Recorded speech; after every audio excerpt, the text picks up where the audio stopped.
This here is Hopi red amaranth. This is an ancient grain or pseudo-cereal, not technically a grain, but can be used in a similar way to grain without a lot of the problems of some grains. Amaranth seeds here are extremely nutrient dense, and you can see that they're rich in anthocyanins. That's the same antioxidant that's in blueberries and elderberries, so offering all those free radical negating benefits that berries offer, as well as the protein and the minerals that a grain like or a seed like quinoa would offer. So you can use these in soups, you can grind them up and make bread. I like to throw them in with my banana bread, and sometimes I will pop them in a pan to make little colorful miniature purple popcorns and snack on those guys. So this here is a single plant that grew from one of these seeds. This guy is about 6 feet tall and has grown totally on the rain cycle. I don't do anything to water this guy.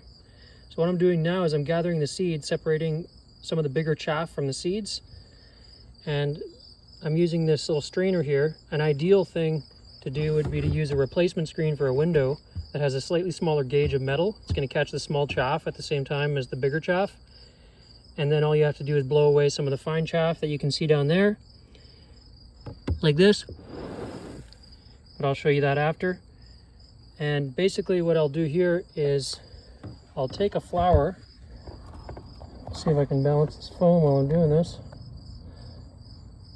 I'll take a flower that is hanging downward, as you can see here. It's full of seeds. These are ripe seeds.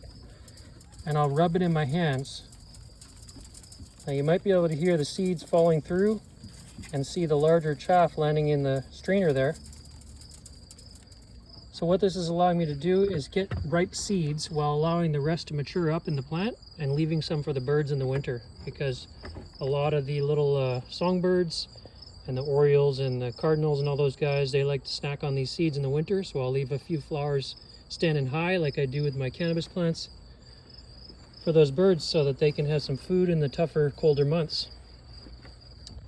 So I'm going around and I'm finding the flowers that are hanging low and they've got those ripe seeds in them, like this guy, and I'm rubbing them gently just so the ripe seeds fall out. The other seeds I'll let there to stay in there to ripen up and to leave for the birds. And so this process requires patience and a little bit of TLC, but the result is that I can get a lot of flowers, a lot of seeds out of these flowers for myself. Oops, a little flower head fell in there. I can use these in the kitchen, and I also send them out with each copy of my book, because one of these little seeds, as you can see, can become a 6-foot high plant with edible leaves, produce a pound of seed for your cooking needs, and if you were inclined, you could also dye cloth with it. That's what the Hopi people did. They grind up these flowers and they dyed their cloth, and they made beautiful clothing out of this. So this is a very versatile plant. This is one of these ancient plants designed by indigenous peoples over centuries that truly is much more versatile and efficient than the modern crops that we grow in massive monocultures. Probably one of the reasons why when the Spaniards arrived in South America and they saw the indigenous Inca and the Maya and the other indigenous people there using this grain, they made it outlawed to grow it.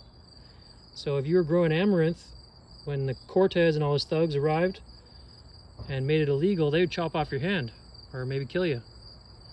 Thankfully, the indigenous horticulturalists persisted in growing their secret gardens and passing on the seeds for future generations, so we could have this amazing plant to grow in our gardens and hopefully to cultivate on a larger scale, because we can get protein-rich food out of the seeds, and we can get leafy greens from the leaves here.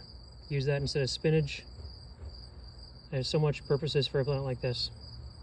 If you check out the link in the description section, there's a large article on all the historical uses of amaranth, its nutritional content, and how to grow it in the regenerative garden.